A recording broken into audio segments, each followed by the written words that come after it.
Hello बच्चों, कैसे हैं आप? आशा है सभी स्वस्थ और मस्त होंगे। आनंदम पाठचर्या की कक्षा में आप सभी का स्वागत है। कहानी सुनाने से पूर्व हम माइंडफुलनेस लिसनिंग करेंगे। सभी बच्चे आरामदायक स्थिति में बैठ जाएंगे। धीरे धीरे अपनी आँखों को बंद कर लें तथा अपना ध्यान अपनी सांसों पर लाएं। अपनी सांस की आवाज़ को सुनने का प्रयास करें।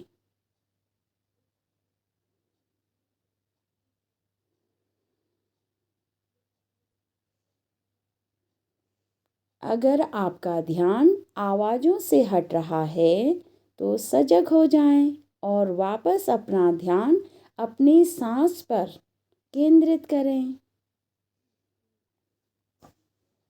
चलिए अब धीरे धीरे अपनी आँखों को खोलेंगे।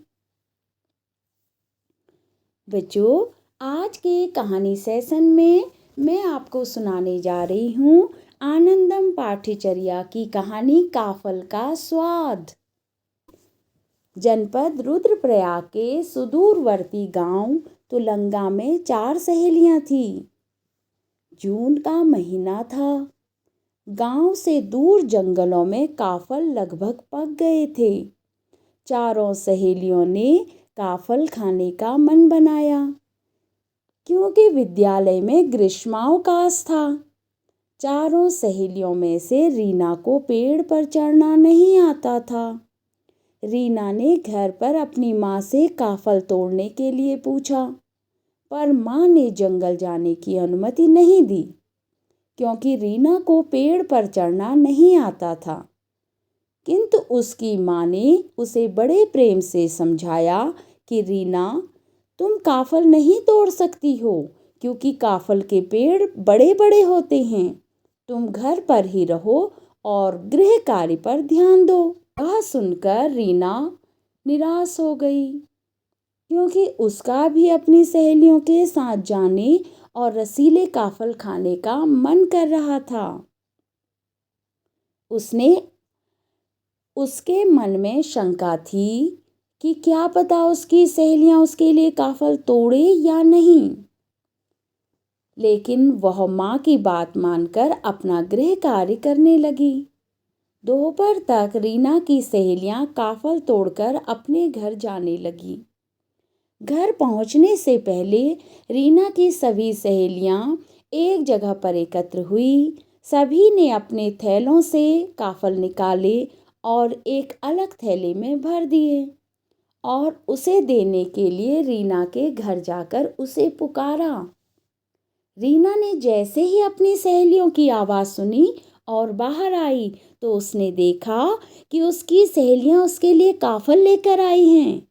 उसकी खुशी का ठिकाना नहीं रहा। साथ ही उसे पश्चाताप भी हो रहा था कि उसने अपनी सहेलियों के प्रति नकारात्मक भाव रखा। बच्चों, अब मुझे बताइए कि आपके मित्र में ऐसा कौन सा गुण है जिसके कारण आप उसे पसंद करते हो? आपने कभी अपने दोस्त की मदद की है? यदि हाँ, तो किस प्रकार? अपने दोस्तों की सहायता करने पर आपके मन में क्या क्या भाव आते हैं? कहानी के अंत में एक बार फिर से हम माइंडफुलनेस लिसनिंग करेंगे।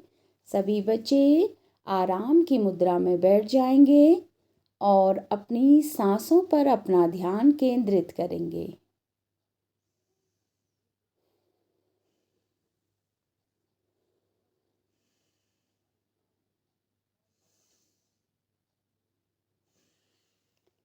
अब धीरे धीरे अपनी आँखों को खोलेंगे।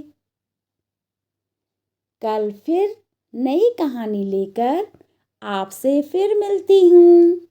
तब तक के लिए ओके, बाय बाय।